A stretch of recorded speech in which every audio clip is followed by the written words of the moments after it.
You know, I had the privilege of being in a helicopter flying over Hong Kong and seeing it from the most extraordinary perspectives, and it's something I'll remember my whole life. He doesn't think so. You're goddamn right I do. I'm just finally you're saying it in front of our friend from Hong Kong. I mean, I wish you told me this when we were shooting.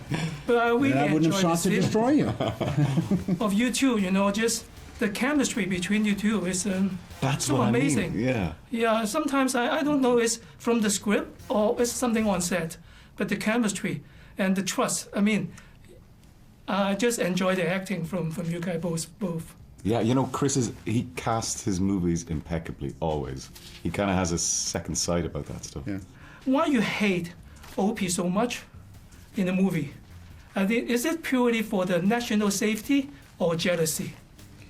Isn't that the question? You always wonder. Yeah. Because comparison is the most awful thing that human beings do. Exactly. To say, particularly when you really admire someone. So I know for a fact that Louis Strauss idolized Oppenheimer, and there must have been a time or two when he felt slighted by him. And that's why you should always be kind to everyone you meet, because you never know who might seek to destroy you.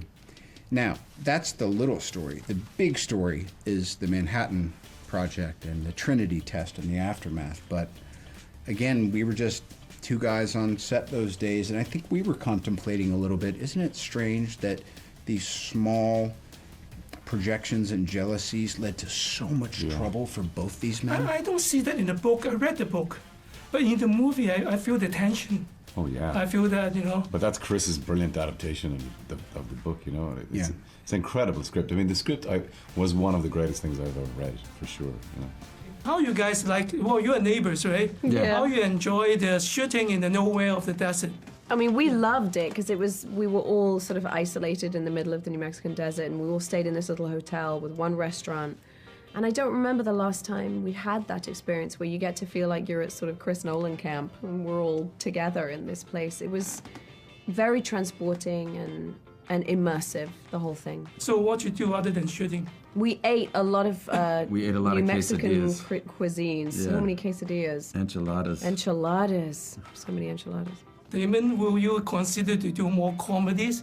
Because I personally found you very funny. Thank you. Yeah. I would love to. They're very hard to find, you know. Good comedies are hard to find. There's one old movie stuck on me. Stuck on you. Stuck on you impersonate Mr. Mike Tyson. Oh yeah, that's right. I forgot. That's my all-time favorite funniest scene. Thank you. When I'm not happy, I always look at that. Oh wow, thank you very much. That's and great. please consider to come to Hong Kong to make it a silent place. Yes. Hong Kong is a very busy and noisy place. It would be cool to do one there, To wouldn't make it it? silent will be very Very true. very true. funny. Yeah. Did you enjoy filming in Hong Kong? The first. Oh, very much. Yeah, no. What do you remember most about Hong Kong?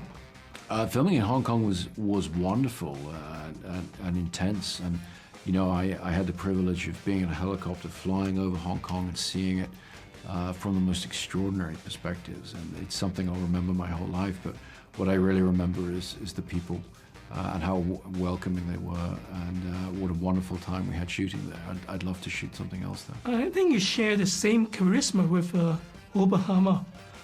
You motivate people, good at motivating people to achieve a goal. What's the key to motivate people? Like your filming team, FX, CG?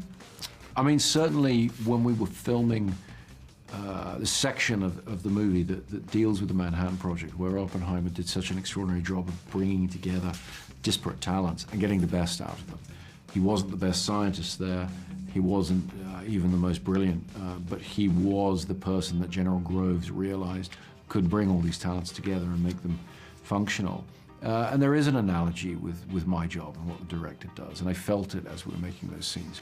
You know, my job is to work with the most talented people, to bring them together and get them to be unified in their purpose.